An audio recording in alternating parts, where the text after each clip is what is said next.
আল্লাহ নবী সাল্লাল্লাহু আলাইহি ওয়াসাল্লাম যখন মিরাজে গেলেন, যাওয়ার পরে আল্লাহ নবীকে যে বললেন তোমার উম্মতকে 50 রাকাত নামাজ দেওয়া হয়েছে, 50 ওয়াক্ত নামাজ দেওয়া হয়েছে।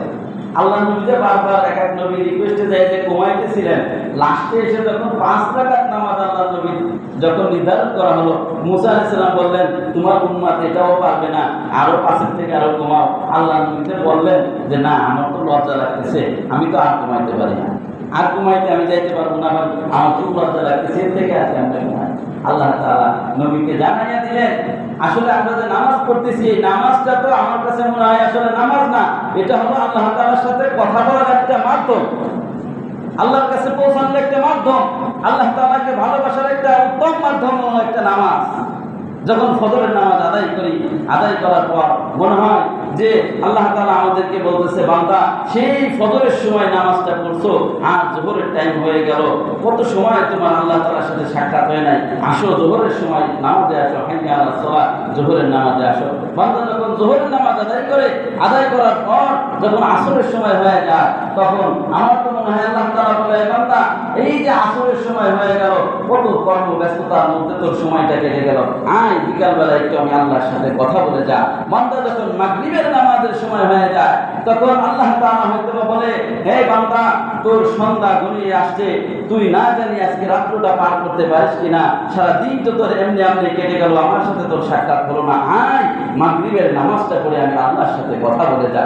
যখন এশার নামাজের সময় হয়ে যায়, তখন হয়তো আল্লাহ তাআলা আমাকে আপনাকে আহ্বান করে এই বান্দা ফজর চলে গেল, জোহর চলে গেল, আসর চলে গেল, মাগরিব চলে গেল, এশার নামাজ তুই এই রাতে তুই এখন ঘুমাই যাবি, তুই ঘুমানোর পরে তুই আবার ঘুম থেকে উঠতে পারবি কিনা কোনো গ্যারান্টি নাই, আমি আল্লাহ যদি উঠাই তাহলে তুই উঠবি, আর আমি আল্লাহ যদি তোকে না উঠাই তাহলে তুই উঠতে পারবি না। আয় বান্দা সর্বশেষ সাক্ষাৎটা আমি আল্লাহ তাআলার সাথে এসে এশার নামাজটা আদায় করে আমি আল্লাহর সাথে একটু কথা বলে যাই।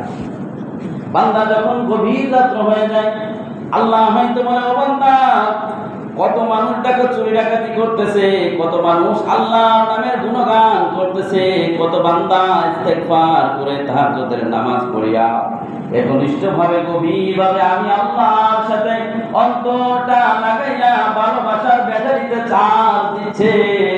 ও বান্দা আর ঘুমাইও না, ফজরের নামাজ অনেক দেরি, আয় বান্দা তাহাজ্জুদের সময় ঘুম আসে না, এপাশ ওপাশ করার দরকার নেই, উঠে আয় ওযু কর, 2 রাকাত নামাজ পড়ে আমি আল্লাহ তাআলার সাথে দাঁড়াইয়া যা, দেখ আমি আল্লাহর কাছে তাওবা কর।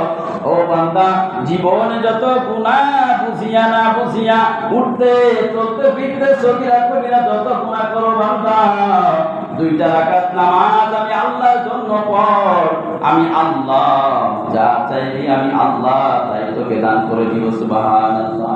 হাদিসের মধ্যে আছে আমার নবীজি ঘোষণা করেন আল্লাহ তাআলা শেষ রাতে শেষ আসমানে আসিয়া বলে ইয়া আব্দি, হে আমার বান্দা আসুকে ওয়া ইস্তাগফিরু আস্তাগফিরুল্লাহ, আসুলিকে আমি আল্লাহর কাছে তওবা করবা, আমি আল্লাহর কাছে ক্ষমা চাইবা, আমি আল্লাহ তোমাকে মাফ করে দিব। আসলে কোন বান্দা আইয়াশবা মারিদাকা ইশরিকা, আসলে কোন বান্দা অসুস্থতায় ভুগছো, টাকা নাই পয়সা নাই, আমি আল্লাহ তোমার অসুস্থতা দূর করে দিব, 2 রাকাত নামাজ পড়ো।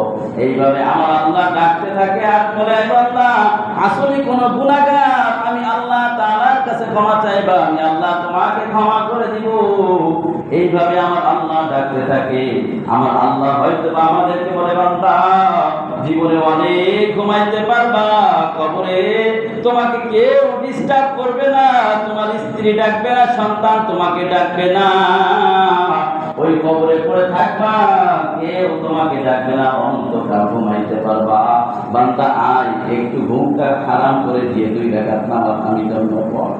আল্লাহ ফজরের সময় বলে বান্দা সারা রাত তো ঘুমাইলি, শেষ রাত্রে যখন উঠলি আমি আল্লাহ তোকে মৃত্যু থেকে জীবিত করলাম, আয় বান্দা এই ফজরের নামাজ 2 রাকাত আদায় করে যা, শুকরিয়া আদায় করে যা যে আল্লাহ তোর ছোট ছোট বাচ্চার সামনে তোর মৃত্যু দেয় নাই, আল্লাহ তোর অনেক অসম্পূর্ণ কাজ আছে সেগুলো সম্পূর্ণ করার সময় দিয়েছে বিদায় আজকে রাত্রে তোর মরণ অবস্থা ঘুমের অবস্থা থেকে তোকে ডেকে আবার ফজরের নামাজে উঠাইয়া দিছে আমার আল্লাহ।